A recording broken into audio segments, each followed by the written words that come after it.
Welcome to the Deep Dive. Today, we're plunging into humanity's incredibly complex and, well, often really challenging relationship with the natural world.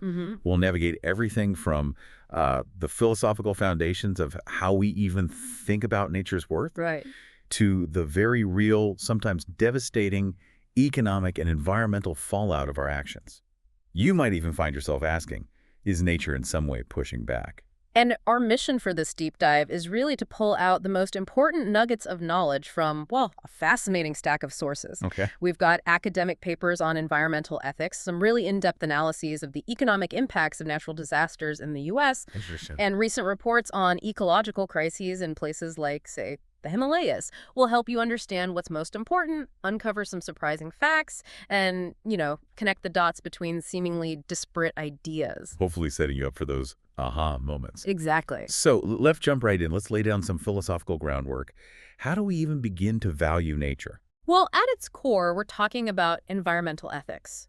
That's the philosophical discipline that looks at our moral, our ethical relationship with the environment around us. But it's not simple, is it? Yeah.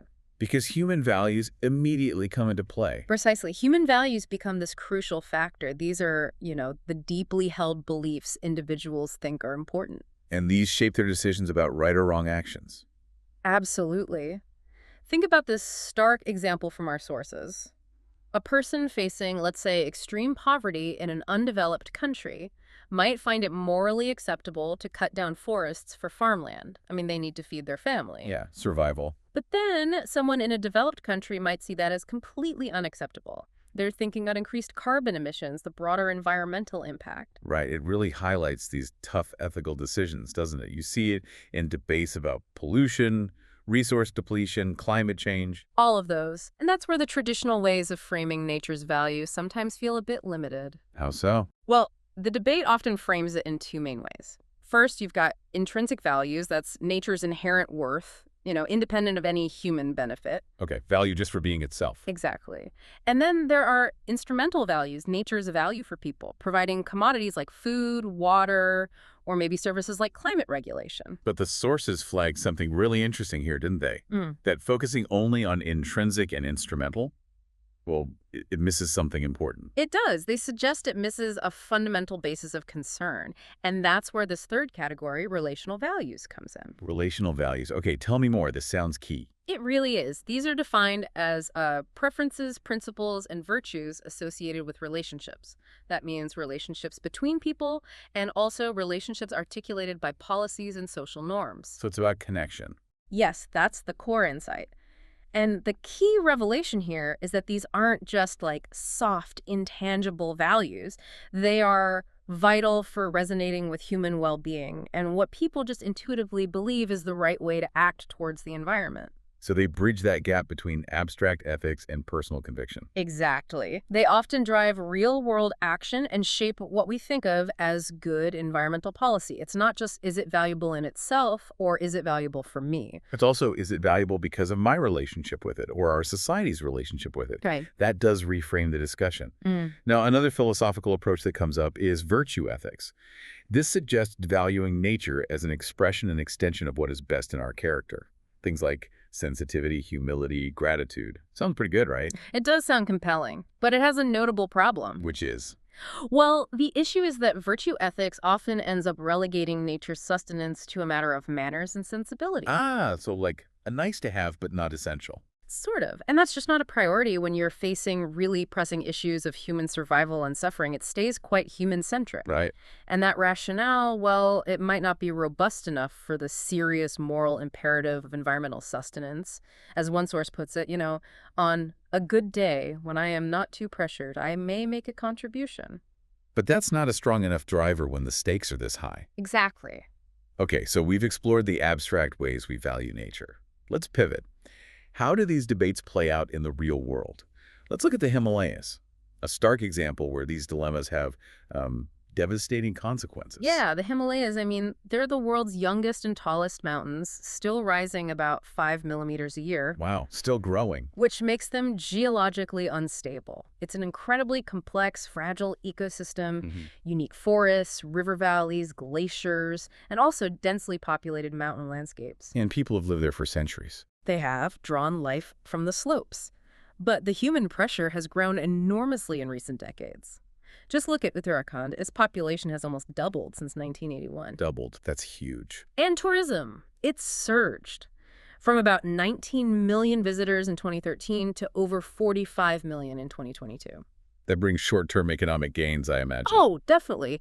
But it's unequivocally overloading the natural systems. Roads get widened, riverbanks are cleared for hotels. And often illegally, right? Yeah. I read about places like Maneri and Gemak. Exactly. Hotels built right on riverbanks, foundations encased in concrete. It literally containerizes the river. Containerizes. What does that mean? It forces the water into faster, much more destructive channels. You lose the natural meandering and absorption capacity. And then there's deforestation. That must have a massive impact, too. A huge domino effect. Forests in the Himalayas act like sponges, you know?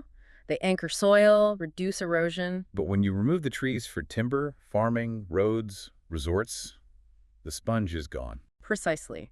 Rain falls on bare soil. You get widespread erosion, siltation downstream, which harms aquatic life, clogs reservoirs. And increases flood risk. Dramatically. And even when they try compensatory afforestation, it's often just monoculture plantations, single species. Which don't have the same ecological protection as a natural, diverse forest. Not at all. Uttarakhand alone lost, I think, around 24,000 hectares of forest cover just between 2001 and 2023. That's staggering. And what about things like hydropower, often touted as clean energy? Well, clean comes at a steep ecological price in the Himalayas. Dams, tunnels, they require extensive blasting. Weakening already fragile slopes. You got it. Reservoirs, flood forests, farmland, sudden water releases downstream drastically alter river ecosystems. And there are over 100 projects operational or under construction just in Uttarakhand. Like those ones stacked up in the Bhagirathi and Alaknanda valleys. Exactly. The ecological stress just gets compounded. It's just heartbreaking when you lay it out like that. And the phrase foreseeable and avoidable really hits home. It does, because the pattern is clear and it's deadly. Kedarnath in 2013, over 6,000 killed. I remember that. Horrific. Shimoli in 2021, 200+ dead from a glacier burst. Wayanad in 2024, over 400 dead from landslides. And the Dharavi flash flood just recently, August 2025.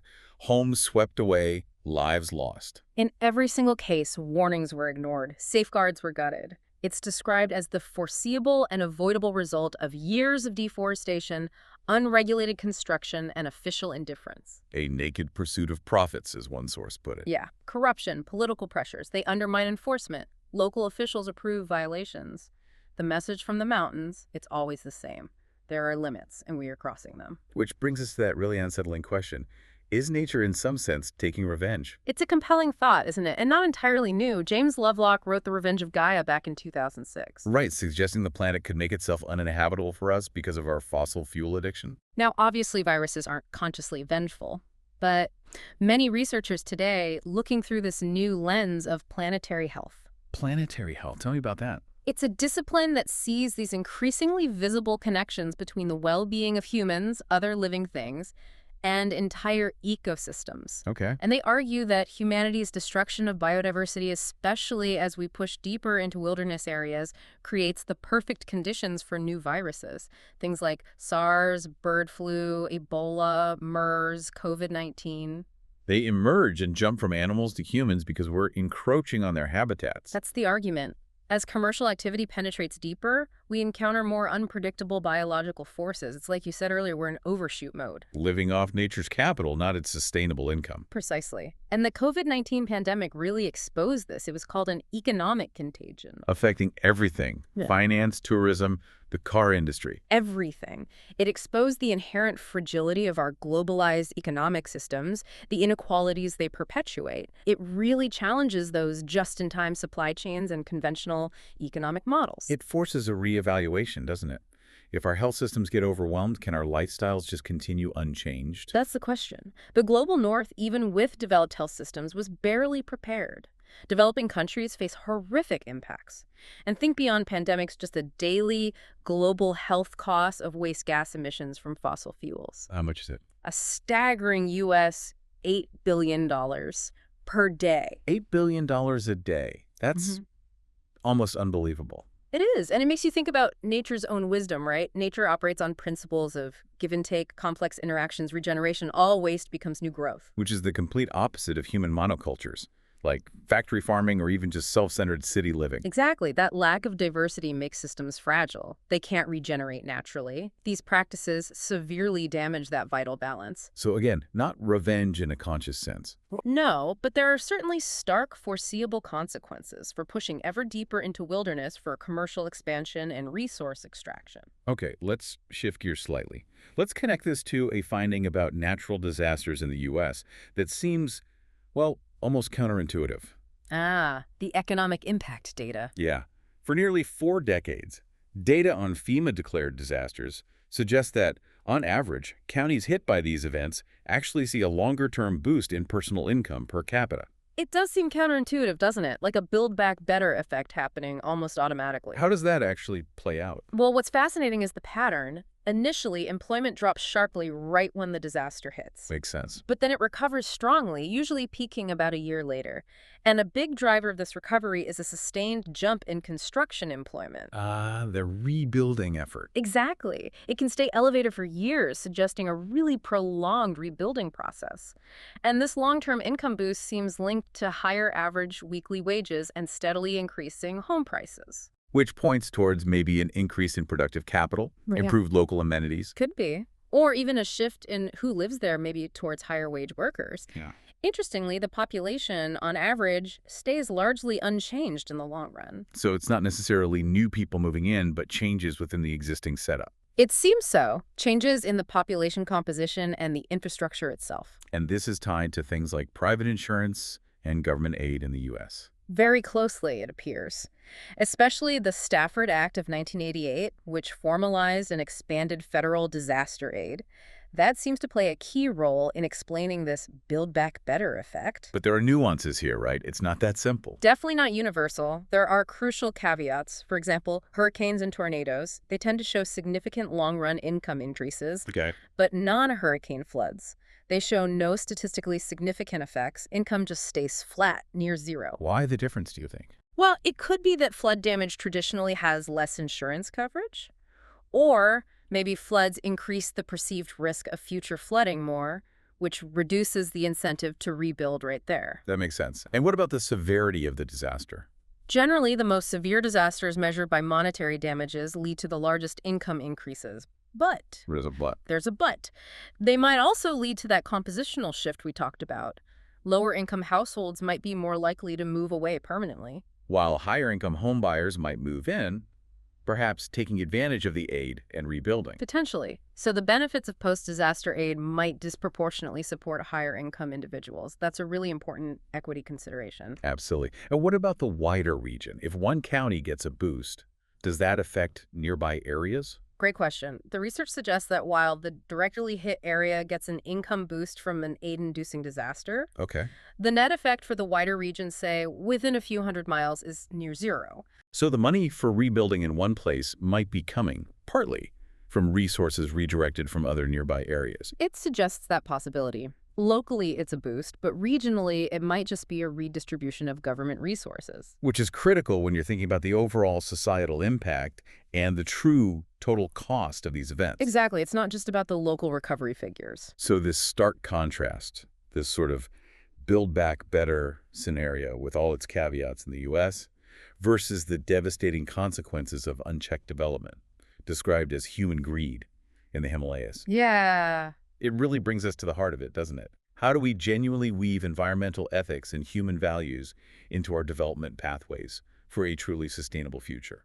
That's the core challenge. For places like the Himalayas, the path to resilience seems clear based on the sources. Halt deforestation in sensitive zones, actively restore degraded forests with native species, Practical steps. and strict enforcement of building codes, land use regulations, keep infrastructure out of high-risk floodplains and off unstable slopes, integrate climate projections into every single development plan, And crucially, involve local communities. They possess generations of invaluable knowledge about living within environmental limits. We ignore that at our peril. we can also learn from other regions, right? Like the Alps. Absolutely. The Alps in Europe transitioned from poverty by integrating development with mountain-specific conditions. They used strong external linkages and implemented robust institutional mechanisms, like the Alpine Convention.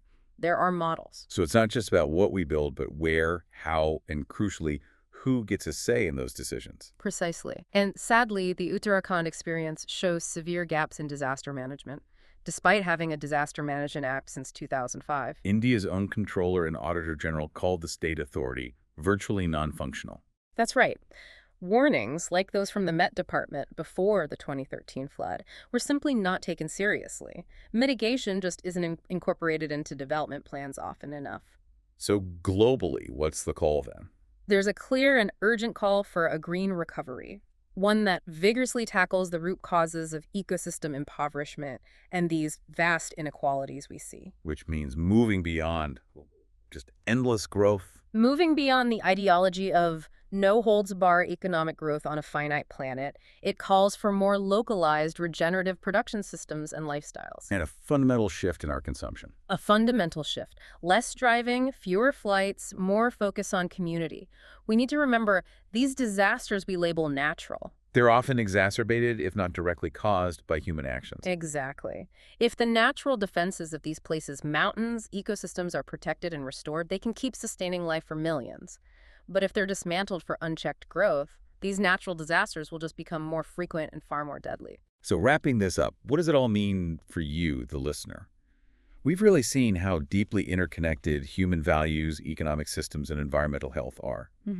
From the philosophical ideas about how we value nature to the really tangible consequences in the Himalayas and even the complex economic recovery patterns in the U.S., it's just so clear that our choices have these far-reaching impacts, decades, centuries into the future. And the profound question for policymakers, really, for all of us, isn't just how to build back better after something happens, it's whether we're truly building a sustainable future. A future that values nature not just for what it gives us, its instrumental value, but for its inherent worth and understanding fundamentally that investing in nature's defenses is investing in our own. The mountains have been speaking through rivers, through landslides. The message seems crystal clear. There are limits. Are we finally ready to listen and to act before the next surprise arrives?